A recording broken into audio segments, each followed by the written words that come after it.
반갑습니다. 오늘도 여러분들과 같이 말씀으로 함께 은혜를 나누도록 하겠습니다. 아주 짤막한 감동적인 이야기를 하나를 여러분에게 소개하면서 말씀을 시작하려고 합니다. 서로 사랑하는 크리스천 부부가 있었습니다. 아내가 어느 순간 치매에 걸리더니 이제 병원에 입원을 하게 됩니다. 병원에 남편이 가면은 아내가 이제 몰라보는 겁니다. 자식들도 몰라봅니다. 아무리 엄마를 이렇게 찾아가도 자기들을 알아주지 못하니까 이제 발걸음이 점점 뜸해집니다. 그래도 남편은 아내를 사랑하기 때문에 매일 직장에서 퇴근하면 매일매일 가는 겁니다. 갈 때 그냥 가지 않고 꽃을 사들고 평소에 아내가 좋아했던 아이스크림을 사들고 가는 겁니다. 그리고 병실에 가서 하나님께 이렇게 기도를 합니다. 하나님, 한 번만이라도 좋습니다. 단 한 번만이라도 아내가 나를 알아봤으면 좋겠습니다. 그리고 나를 여보라고 불러줬으면 좋겠습니다. 자, 이렇게 기도를 합니다. 그런데 아내가 반응이 없는 거예요. 남편이 아이스크림을 주고 이렇게 이야기를 나누다가 꼭 물어봅니다. 내가 누구?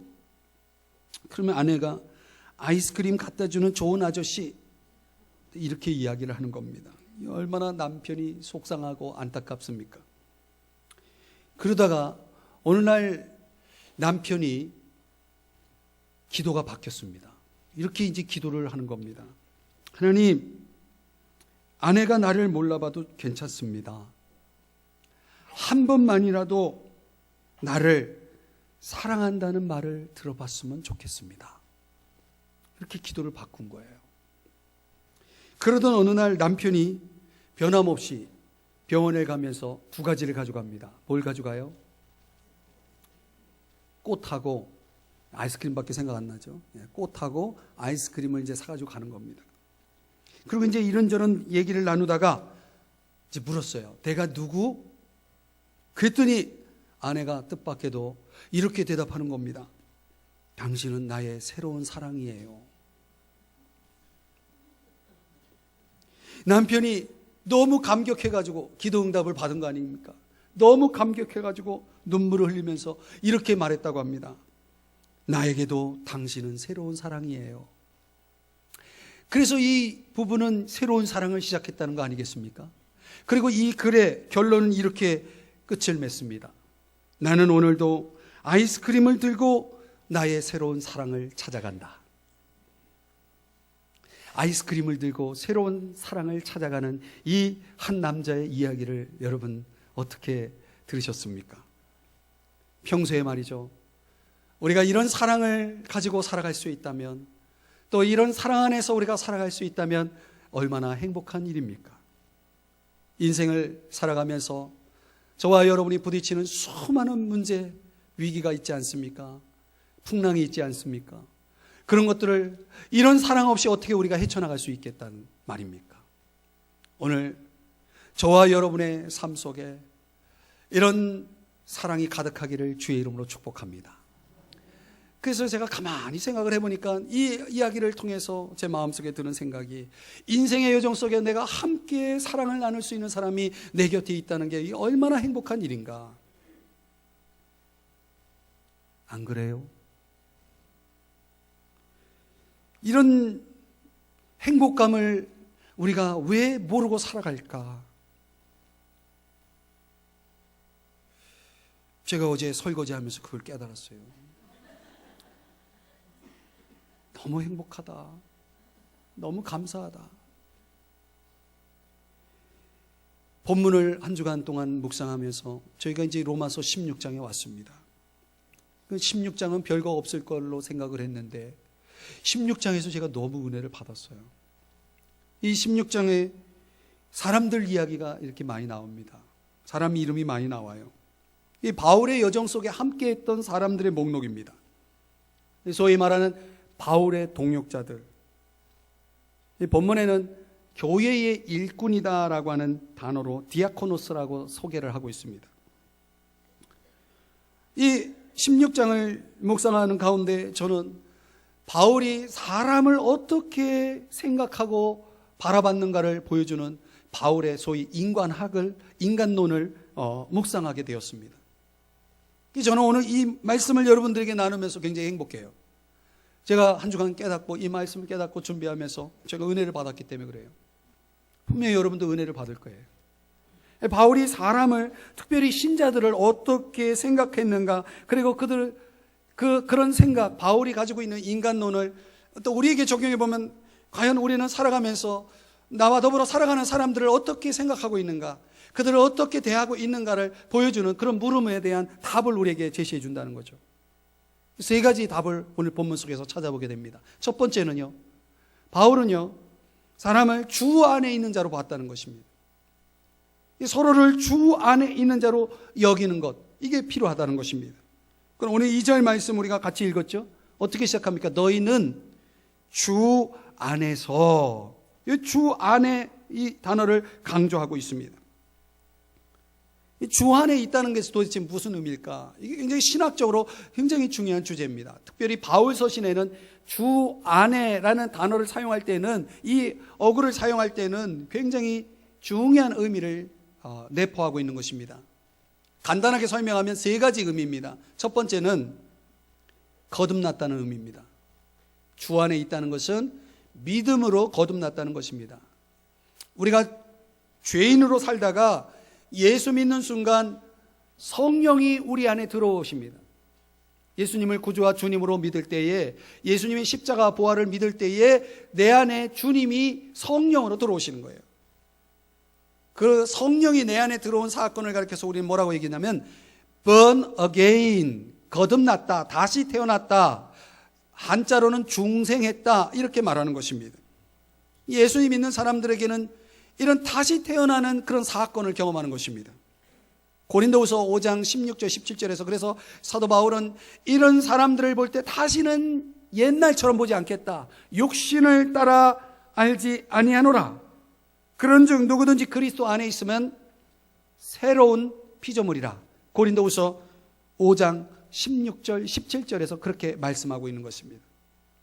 새로운 피조물이라. 여러분, 그리스도 안에 있는 사람은 새로워진 사람이다, 이렇게 성경이 말하고 있는 것입니다. 예수님을 여러분 믿습니까? 그러면 예수님을 믿는 사람들은 어떤 존재예요? 새로워진 존재라는 것이에요. 믿음으로 말미암아. 두 번째는 무슨 의미가 있는가? 사랑으로 주님과 동행한다는 의미가 있어요. 그냥 주 안에 있어서 우리가 단순히 새로운 사람으로 태어났을 뿐만 아니라 이제는 계속해서 사랑을 가지고 주님과 동행하는 겁니다. 주님과 함께 호흡하고 주님을 생각하고 사랑의 관계를 맺고 주님과 함께 동행하면서 계속해서 그분을 닮아가는 것입니다. 그리스도의 충만한 분량에 이르기까지 계속해서 성장해 가는 것입니다. 자기만 성장하는 것이 아니라 동일한 원리를 가지고 다른 사람과 연합하고 교제하고 그런 사귐을 통해서, 사랑의 나눔을 통해서 함께 성장해 가는 삶이 되는 것입니다. 여전히 연약하지만 변화가 진행되고 있는 것입니다. 부부가 함께 살면서 서로가 닮아가듯이 주 안에 있는 사람은 주님을 계속 닮아가면서 성장하는 것이죠. 사랑으로 말이죠. 주 안에 있다는 것은 세 번째로 소망 가운데 산다는 것입니다. 무슨 소망? 부활의 소망, 영생의 소망 가운데 산다는 의미예요. 여러분, 우리는 언젠간 이 세상을 떠나겠죠. 그때 부활의 첫 열매가 되신 예수님과 함께 우리는 부활의 생명을 누리게 될 거예요. 이 주님과 영원히 함께 사는 것입니다. 하늘나라에서. 만약 우리가 살아있을 때 주님이 오시면 우리는 죽음을 보지 않고 그 부활의 영광, 생명, 영원한 생명에 참여하게 될 것입니다. 믿으십니까? 그러니까 주 안에 있다는 것은 믿음으로, 사랑으로, 소망으로 사는 거예요. 여러분은 어떻게 사십니까? 그럼 우리가 주님 안에 있다라고 하는 이 의식을 가지고 살았던 한 사람의 예가 오늘 성경 본문에 베베, 발음하기는 좀 어려운데 베베라는 한 여인을 소개해줘요. 이 사람은 여자입니다, 여자. 바울이 그 삶 속에 함께했던 동역자들을 소개하면서 26명을 소개하는데 그 중에 남자가 17명이고 여자가 9명이에요. 그 9명 중에 한 사람이 베베예요. 그러니까 비율로 따지면 3분의 1이 여자예요. 그런데 여러분, 이게 쉬운 얘기가 아니에요. 왜냐하면 그 당시로는 사회적으로 신분적으로 여자는 사람 대접을 제대로 못 받던 시대예요. 그래 굉장히 여러 가지로 핸디캡이 있는 거죠. 열악한 거죠. 연약한 겁니다. 그럼에도 불구하고 그런 핸디캡을 극복하고 믿음과 사랑과 소망 가운데 주님 안에서 어떻게 됐습니까? 새로워졌죠. 은혜를 입었죠. 그래서 귀하게 주님을 위해서 쓰임을 받는 거예요. 어떤 일로 쓰임을 받았는가? 이 베베라는 여인이 사업가였어요. 사업가. 이 복음을 위해서 열심히 복음을 전하는 일을 하는 이 바울을 그 사업가인 베베가 뒤에서 든든하게 후원을 해줬던 거예요. 복음을 열심히 전하라고. 그리고 종종 이 사업가이기 때문에 해외를 자주 왔다 갔다 하는데 그 당시 이 베베라는 여인이 고린도에서 살았는지 로마에서 살았는지 학자들의 의견이 양쪽으로 갈려요. 그런데 어떻든 바울이 고린도에서 지금 로마서 편지를 써가지고 이거를 로마 교회에 전달하는데 이 우체국이 있었던 시대가 아니에요. 그래서 인편으로 보내는데 누가 그 편지를 전달하냐면 베베라는 여인이 편지를 전달하는 거예요. 여러분, 편지 전달하는 거 이거 아무것도 아니죠. 작은 일이죠.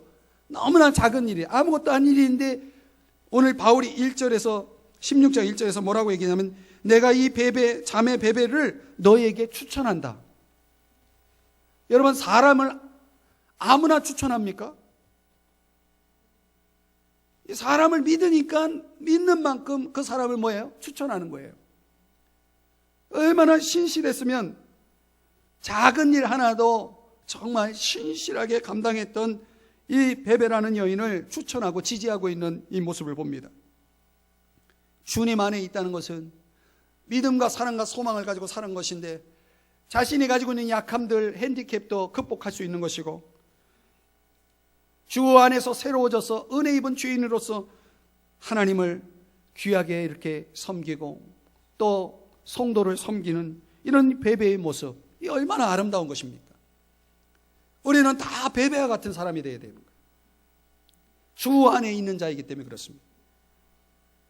우리가 그냥 인간적으로 보면 그 사람은 마음에 안 드는 사람이고 인간적으로 보면 정말 나에게 상처 주는 사람이고 힘들게 하는 사람이고 그런 사람들일지라도 주 안에 있는 사람은 우리 희망이 있는 거예요.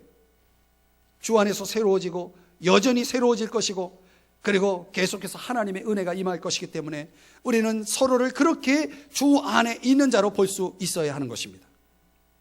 사랑하는 여러분 모두에게 이런 눈이 열리시기를 주의 이름으로 축복합니다. 주 안에 있는 자로 여겨야 합니다. 두 번째는 바울의 인간론을 보면 바울은 사람을 어떻게 봤냐면 영접할 자로 봤다는 것입니다. 영접할 자로 여겼다는 것입니다. 자, 오늘 2절의 말씀을 다시 보시면 거기 계속 이어지는 내용이 뭡니까? 그를 뭐하라? 영접하라 라고 말하고 있습니다. 프로스데코마이라고 하는 헬라어를 쓰는데 이건 무슨 뜻이냐면 의미가 전적으로 받아들이다. 이 더 메시지라고 하는 성경 번역에 의하면 넉넉하게 환대하다 이런 뜻입니다. 사람이 사람을 맞아들임에 있어서 굉장히 넉넉한 마음으로 환대하는 사람이 있어요. 이 바로 이 프로스데코마이라는 단어가 그런 의미인 것입니다. 그러니까 우리가 왜 사람을 그렇게 성도를 그런 마음으로 그런 자세로 영접해야 하느냐? 왜 그렇게 해야 하느냐? 이유가 있어요. 한마디로 가족이기 때문에 그렇습니다. 여러분, 우리가 예수 그리스도를 믿는 순간 우리가 새롭게 태어납니다. 뭘로? 그리스도인으로. 근데 그 순간 우리는 내가 좋아하든 싫어하든 그 교회의 한 일원이 되는 거예요. 어떤 사람이 이렇게 말해요. 나는 하나님은 사랑하는데 교회가 싫어. 이렇게 말하는 사람이 있어요. 그렇게 교회가 싫어도 교회의 구성원이고 가족인 것입니다. 여러분, 사람이 태어나면 가족을 선택하는 게 아니에요. 가족은 주어지는 거예요. 내가 태어나고 보니까 가족이 있는 거예요. 가족 없이 태어나는 사람이 있습니까? 없습니다. 여러분, 내가 그리스도인으로 태어나면 아버지는 한 분인 거예요. 누구예요? 하나님이에요. 다른 아버지가 있어요? 그런 분은 그리스도인이 아니에요. 아버지는 한 분이에요. 그러니까 우리는 서로 뭐예요? 형제 자매예요. 가족인 것입니다. 그래서 바울이 인간을 생각할 때, 성도를 생각할 때 대가족의 개념으로 생각한 거예요. 근데 여러분, 가족 중에도 마음에 안 드는 사람 있죠? 미운 사람 있죠? 표정들이 왜 그래요?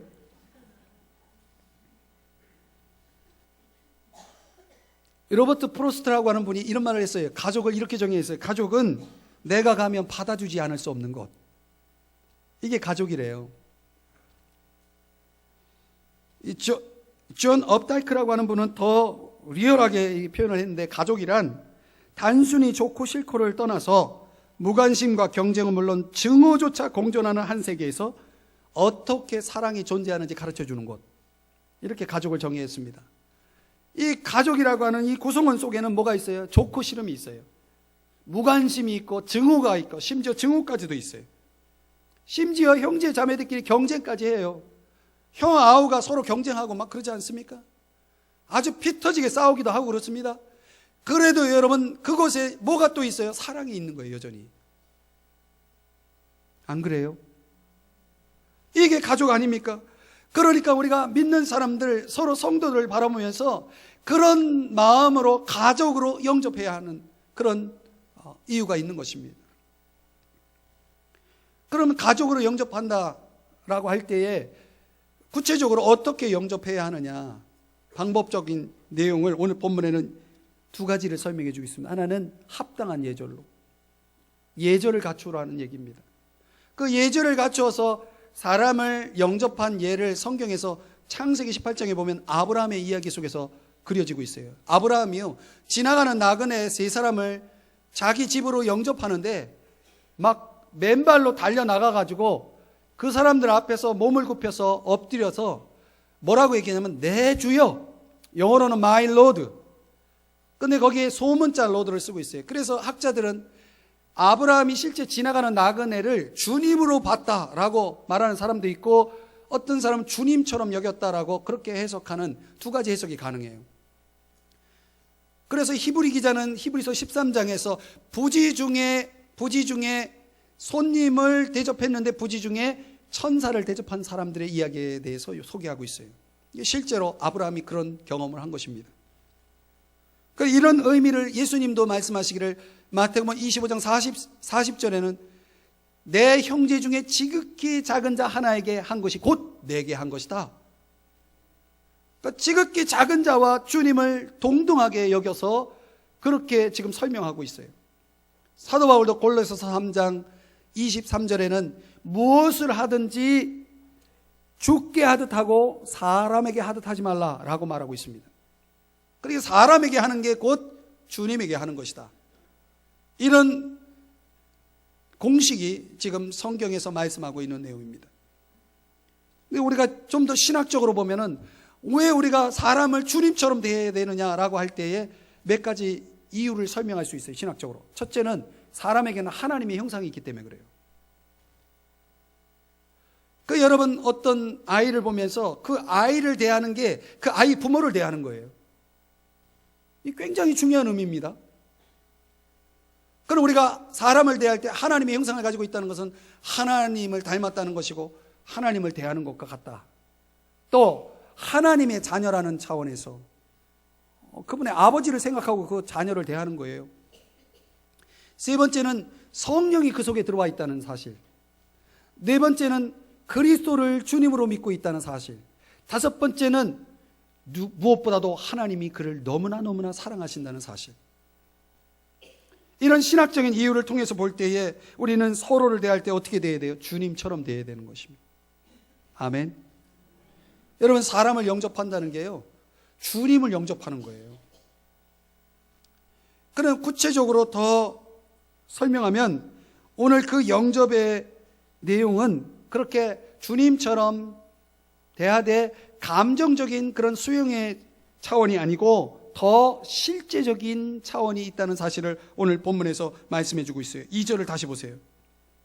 그렇게 영접하라고 얘기한 다음에 그 다음에 무슨 말씀이 나와요? 무엇이든지 그에게 소용되는 바를 도와줄지니. 그러니까 영접한다는 것은 뭐예요? 실제적인 필요를 채워준다는 의미가 있어요. 이게 뭐 사람들 장사 미천 대주라는 얘기가 아니에요. 유흥비를 대주라는 얘기가 아니고 정말 어려움에 있는 사람을 생각할 때에 그의 필요를 제공해 주는 것을 이야기해요. 제가 이제 한 주간 이 말씀을 준비하면서 참 너무 감사한 거는 제가 이렇게 목회를 하면서 지금까지 오는 동안 저의 목회 여정 속에 이름 없이 저를 도와준 분이 참 많이 있다는 것을 제가 다시 생각하게 됐어요. 그 가난한 신학교 시절에 먹고 살기도 힘든 그 시절에 제가 학교를 다녔다니까요. 그 학비는 다 어디서 왔느냐? 누가 이름 없이 누굴 통해 가지고 저한테 누가 자꾸 학비를 내주는 거예요. 그 중에 제가 바레인 한인교회에서도 도움을 받았어요. 바레인 한인교회. 여러분 바레인 가보셨어요? 저는 가봤어요. 거기에 한인교회가 하나 있는데 거기서 저를 도와줬어요. 근데 지금 그 교회 담임 목사가 제 친구예요. 동기예요. 신학교 동기가 거기 가 있어요. 너무 감사한 거예요. 저는 지금도 얼굴을 모르는 이름 없이 저를 도와준 분들을 생각하면서 얼굴을 모르니까 또 어디 사는지도 몰라요.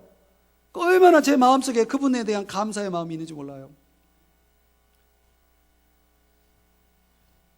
내가 그렇게 어려움을 겪어보니까 그 어려움을 당하는 사람들의 마음을 이해하게 되는 거죠.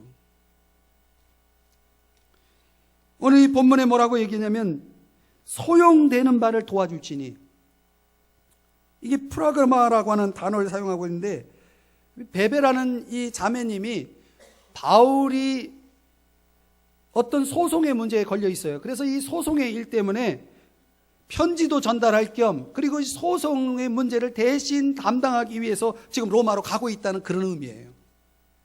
그리고 바울에게 있어서 이 베베는 어떤 사람이냐면 오늘 2절 끝부분을 보세요. 뭐라고 소개합니까?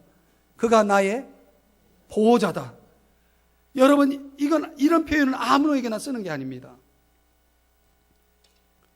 좀 용서하고 들으세요.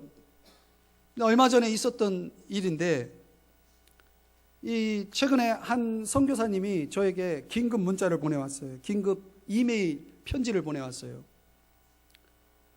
지금 당장 그 선교사님이 세운 교회 건물이 계속 비가 많이 이렇게 우기게 되면은 비 피해로 인해서 이 교회가 자꾸 잠기는 거예요. 그래서 이 선교사님이 여러 교회 또 성도님들의 도움을 받고 있는데 도저히 이 교회 건물을 좀 이렇게 좀 수리하고 보완을 해야 되는데 이거를 누구한테 부탁하기가 너무나 죄송하고 미안한데 제가 생각이 났다는 거예요. 왜 하필이면 또 제가 생각이 나요? 그리고 저한테 이렇게 편지를 보내왔는데 제가 그 이메일 편지를 읽다가 마음에 부담감이 왔어요. 그저 내가 생각이 났다는데 어떻게든 그분을 좀 도와야 되겠다고 하는데 얼마가 필요하냐고 다시 답장 메일을 보냈더니 얼마가 필요하다고 왔어요. 근데 제가 감당할 수 없는 액수예요. 그래서 제가 최선을 다해서 제가 할 수 있는 만큼 얼마큼을 보내려고 하는데 너무 낯뜨고 없고 이거 가지고는 그분에게 도움이 되지 않을 것 같아요. 소용되는 바가 아니에요.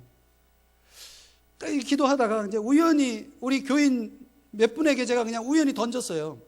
제가 이제 우리 장로님들에게 제가 부탁을 안 했어요. 왜냐하면 그분이 저에게 개인적으로 부탁해 왔기 때문에 교회적인 차원에서 도움을 줄 수가 없는 차원이었기 때문에 제가 그래서 그냥 우연히 그냥 지나가는 말로 했는데 우리 몇 분 성도님이 도움을 준 거예요. 그래서 그분이 요구한 그 액수만큼은 아니지만 그 최선을 다해서 그걸 후원금을 보냈어요.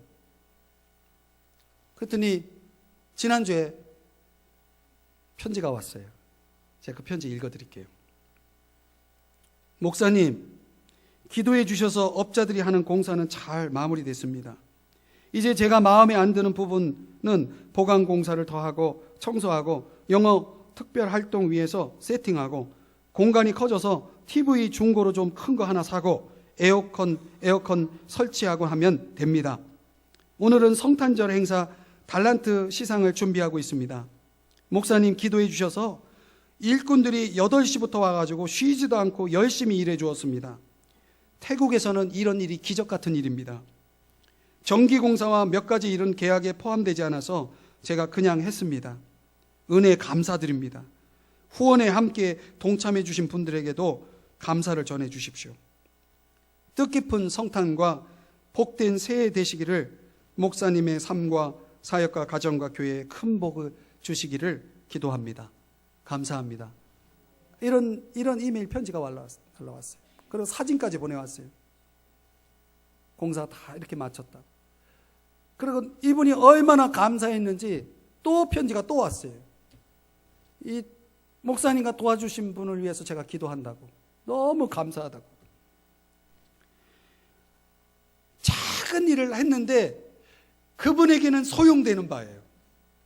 그 작은 거를 도와줬더니 이분이 이걸 잊지 못하고 너무나 감사하는 거예요. 여러분, 영접이라는 것은 실제로 상대방 입장이 되어주는 거예요. 도와준다라고 하는 이 단어가 파리스템이라고 하는 헬라어를 쓰는데 이게 무슨 뜻이냐면 곁에 서다는 뜻이에요. 곁에 있어 보면 알아요. 그 사람 입장에서 함께 하는 거죠. 여러분, 물질적으로 뭘 도와주지 못하더라도 그냥 내가 힘들고 어려울 때 내 곁에 있어주기만 해도 그 사람은 너무 나에게 힘이 되고 격려가 되는 거예요. 안 그래요? 여러분 주변에 그런 사람 있습니까? 없습니까? 여러분 주변에 그런 사람 찾지 말고 여러분이 그런 사람 돼주셔야 돼요. 우리가 그런 사람이 돼야 된다니까요. 여러분, 로마서 12장 15절 우리가 앞에서 살펴본 본문인데 즐거워하는 자들과 함께 즐거워하고 우는 자들과 함께 울라. 이게 성경적인 삶인 것이에요. 영접한다는 게 뭐예요? 그 사람을 주님으로 생각하는 거예요. 실제적으로 필요를 채워주고 내가 할 수 있는 만큼 같은 심정으로 그분과 함께 있어주는 것, 이런 게 영접이고, 이것이 우리가 성도들이 사람을 바라보고 성도를 바라보는 자세인 것입니다. 오늘 저와 여러분에게 이런 영접하는 일들이 풍성하게 일어나기를 주의 이름으로 축복합니다. 세 번째는요, 바울의 인간론을 보면 바울은 사람을 어떻게 봤는가? 감사할 자로 봤다는 거예요. 한번 따라 하십시다. 감사하자. 여러분, 오늘 바울이 4절에서 특별한 감사를 지금 이야기하는데 뭘 감사하냐면 거기 3절과 4절을 보면 브리스가와 아굴라라는 부부에 대한 감사를 소개하고 있어요. 브리스가 아굴라라는 이 부부는 어떤 사람이냐면 정말 사람을 대접하는 데 있어서 넉넉하게 환대하는 사람이에요. 오늘날에도 우리 교회 안에도 이런 분이 있어요. 아주 사람을 환대하고 이렇게 영접하고 대접하는데 은사가 있는 분이 있어요. 이 브리스길라 아굴라 이 부부는 그런 사람이에요. 그리고 아주 우정이 있는 사람이에요. 우정. 인간적인 정이 있다는 거죠. 그 다음에 이분들은 성경을 또 잘 알아가지고 평신도면서도 교사의 역할을 하던 이 부부예요. 근데 이 부부가 어떤 생활을 했냐면 자기 집을 오픈해가지고 사람들이 와서 예배하고 주님을 섬기고 성경 공부하고 이런 하나님이 사용하는 집으로 집을 오픈하는 개방하는 사람이었어요. 그런데 바울이 이 부부에게 깊은 감사를 지금 이 편지에 담아서 보내고 있는 거예요. 그런데 이 부부와 어떤 일이 있었는가? 4절에 보면은요, 이런 일이 또 있었어요. 거기 뭐라고 표현하냐면 내 목숨을 위하여 자기들의 목까지도 내놓았다. 이게 보통 표현이 아니에요. 쉽게 얘기하면 나를 위해서 생명을 아끼지 아니한 분이기 때문에 내가 감사한다, 이렇게 말하고 있는 거예요. 근데 이 말씀의 배경이 사도행전 19장에 신약성경 사도행전 19장에 소개되고 있는데, 에베소라고 하는 곳에서 바울이 열심히 복음을 전하는데 어떤 일이 벌어지냐면, 그 에베소라는 곳에 아뎀이라는 우상 신전이 있었어요. 그 우상 신전을, 또 우상을 섬기는 사람이 우상 단지를 산단 말이죠. 그 우상을 만들어서 파는 사람이에요. 우상을 가지고 장사하는 사람인데, 바울이 복음을 자꾸 전하니까 사람들이 우상도 안 사지, 있는 우상도 갖다 버리지. 그러니까 장사가 안 되니까, 장사를 망하게 되니까 저 장사 안 되게 만든 저 바울을 죽여야 되겠다. 그래서 폭동을 일으켜요. 그래, 바울이 죽을 지경에 지금 위협에 빠져 있을 때, 그때 생명을 걸고 바울의 목숨을 구해준 사람이 누구냐? 이 브리스가와 아굴라라는 사람이에요. 바울이 그걸 잊지 못한 거예요. 지금에 와서 지금 바울은 이 편지를 통해서 그들에게 감사하고 있는 거예요. 여러분, 사람 살면서 정말 잊어서는 안 되는 사람이 있는 거예요. 내 평생에 내가 큰 신세를 져가지고 정말 너무 감사해가지고 그 사람에게 이렇게 바울처럼 감사할 수 있는 사람이 되어야 되는 거죠. 여러분, 그런 분이 있어요, 없어요? 그러면 여러분이 있다면 어떻게 감사하고 있나요? 얼마나 감사하고 있나요? 한 형제님의 글을 좀 읽어드릴게요. 이분이 감사를 통해서 그 집안에 일어난 일을 편지로 다음의 글로 소개를 하는데, 이런 내용이에요. 아내와의 소통을 위해 사랑과 감사의 문자 보내기를 시작한 지 4년이 다 되어 갑니다. 4년 전 혁신 마스터를 담당하며 회사 내 소통을 이야기하는 역할을 맡았는데, 자기가 생각하기에 내가 우리 집에서 아내와 소통이 안 돼서 매일 싸우는데 어떻게 회사에서 소통을 이야기할 수 있나라는 생각에 매일 문자 메시지를 보내는 것이었습니다. 묵뚝뚝한 경상도 여자인 아내는 나의 매일 같은 문자에도 불구하고 답장을 한 번도 해주지 않았습니다. 반성해야죠. 그리고 6개월이 흘러 아내에게 온 첫 번째 답장은 응, 이 한마디였습니다. 6개월 만에 참 대단한 자매님이죠. 그 1년이 지나 아내의 답장은 점점 길어지기 시작했고 지금까지 문자를 주고받고 있습니다. 그리고 내가 아내에게 문자 메시지를 보낸 1년 후부터 지금까지 3년 동안 우리는 단 한 번도 다투지 않았습니다. 중학생 아들이 하나 있는데 하트 모양의 감사 보드판을 만들어서 매일 아침 출근할 때마다 아들에게 감사 편지를 씁니다. 아들은 그 편지를 읽고 자신의 감사 노트에 붙입니다. 그리고 이 아이 성격이 밝아지고 아내와의 사이에서도 무조건 내 편을 들어주는 든든한 지원군이 되었습니다. 이러한 감사 활동을 통해 가정이 행복해지는 기적을 체험하면서 감사의 힘을 믿게 되었습니다. 삶이 너무나 행복하고 즐겁습니다. 감사는 진심으로 매일매일 평생 하는 것, 이것이 저의 감사의 지론입니다. 이런 글이에요. 여러분, 이분이 그 가정에 감사가 들어오면서 집안이 완전히 달라졌다는 거예요. 3년 동안 하루도 다투지 않았고, 아들이 지원군이 되었고, 아들이 변화되고, 부부관계가 달라졌다는 거죠. 여러분의 삶 속에 이런 감사가 있나요? 여러분, 우리가 감사는요, 꼭 감사할 수 있는 상황에서만 감사하는 건 아니에요. 여러분이 잘 아는 러시아 육군 장교였던 알렉산드로 솔제니친의 이야기죠. 여러분 아시죠? 그가 어떤 정치적인 이유로 인해서 체포돼 가지고 11년 동안 이 시베리아 정치 수용소로 갇히게 되죠. 그 속에서 그가 거기서 겪었던 그 극심한 고통, 신문, 아주 참담한 그 신문의 고통을 이제 책으로 쓰지 않습니까? 그래서 나온 수용소 군도라는 책 때문에 그가 1970년에 노벨 문학상을 받지 않았습니까? 그가요, 그 책에서 그는 이런 고백을 합니다. 솔제니친이 말하는 거예요. 감옥이요, 고맙소. 여러분, 어떤 사람의 눈에는 감옥도 뭐예요? 고마운 거예요. 그러니까 누구 눈에는 그런 것들조차도 감사할 수 있는 제목이 될 수 있다라고 하는 것을 여러분 우리가 생각해 봐야 되는 거예요. 일본의 유명한 과자 다마고 보로라고 하는 과자가 있어요. 한번 이 과자를 드셔보신 분이 있으신가요? 저는 못 먹어봤어요. 근데 사진으로 봤어요. 이만한 꼭 우리 과자 초코칩 비슷한 그런 과자인데 이 경영자 다케다라는 분이 다른 거와 비교할 때 3배나 비싼 유정란만 사용해서 그 과자를 만든다는 거예요. 근데 이 과자가 시장 점유율이 60%나 된대요. 이 다케다 씨가 이 일본의 대부호로 지금 아주 유명한 분이래요. 그러니까 얼마나 최고의 품질 제품을 만들어내는지 시장 점유율이 60%라는 건 대단한 거거든요.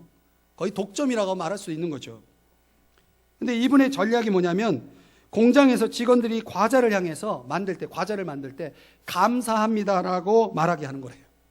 과자에다 대고. 근데 왜 이런 회사 전략을 갖게 됐냐면 우습게도 말이죠. 사람이 화낼 때 내뱉는 숨을 봉투에다 담아가지고 거기다 모기를 집어넣으면 그냥 죽는데요, 빨리. 그 화낼 때 내뱉는 숨을 모기도 그 숨에 의해서 그냥 죽는 거예요. 그런데 막 싱글벙글 웃을 때 내뱉는 숨을 봉투에다 담아가지고 거기다 모기를 집어넣으면 오래 산다는 거예요. 신기하죠? 이분이 그것을 이 제품의 전략으로 삼아가지고 소위 말하는 심리적인 파동이 물건으로 이동한다는 이 원리를 가지고 회사 직원들에게 그 과자 하나 만들 때 계속 감사합니다를 이야기하게 하는 거예요. 하루에 3,000번씩. 그래서 이 과자가 나올 때까지 100만 번을 그 과자에다 감사를 한다는 거예요. 그 과자가 그래서 유명해졌다는 거예요. 몇 번이요? 100만 번, 100만 번. 그 과자 하나가 만들어지는데 감사합니다가 100만 번 들어간다는 거예요. 이 정도가 아니고요. 다케다 씨가 회사에다가 24시간 감사합니다라고 하는 녹음 테이프를 틀어준대요. 24시간. 그래 하나의 과자 속에도 그 사물 속에도 감사합니다라고 하는 이 언어가 들어갈 때에 그 과자를 통해서도 기적이 일어나는 거예요. 여러분 이 감사는요. 이만큼 기적의 힘을 부르는 그 놀라운 능력이 있다는 사실을 보여주는 예입니다. 어떤 분이 어려운 시절 목사님에게 도움을 받아서 너무 감사하다고 말을 하니까 그 목사님이 이렇게 말하더랍니다. 받을 때는 나에게 받았지만 갚을 때는 다른 사람에게 갚으세요. 다른 사람에게 갚으세요. 도움이 필요한 사람에게. 이렇게 이야기했다고 합니다. 이게 뭐예요? 감사의 순환이에요. 이 순환 원리. 내가 정말 너무 감사하면 이 감사는 감사할 사람에게도 감사해야 되겠지만 이 감사는 또 다른 사람에게 흘러가야 될 인자라는 것입니다. 사랑하는 여러분, 오늘 바울이요 이 브리스가와 아굴라라는 이 부부에게 얼마나 감사합니까? 자기만 감사할 뿐만 아니라 이방에 있는 모든 교회가 그들에게 감사해야 된다라고 이야기를 하고 있습니다. 우리는 서로를 이렇게 볼 수 있어야 되는 것입니다. 우리는 모두 서로에게 감사할 수 있어야 되는 것입니다. 가족에게도 감사해야 되고요. 성도에게도 감사해야 되고요. 여러분 우리 사회 속에 있어야 될 것이 뭐냐면 감사가 있어야 된다는 거예요. 불평과 원망이 아니라 감사하는 삶이 있어야 된다는 것이죠. 이게 바울의 인간론이에요.